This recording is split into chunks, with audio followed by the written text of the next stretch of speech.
مستقرا ومقاما والذين إذا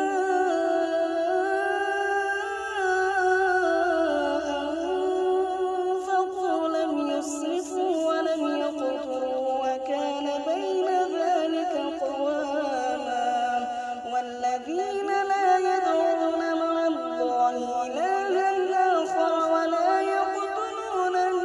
النفس التي حرم الله إلا بالحق ولا يزنون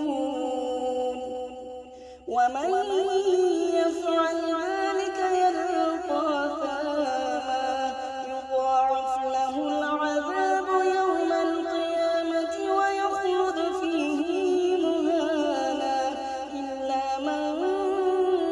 تاب وآمن وعمل عملا صالحا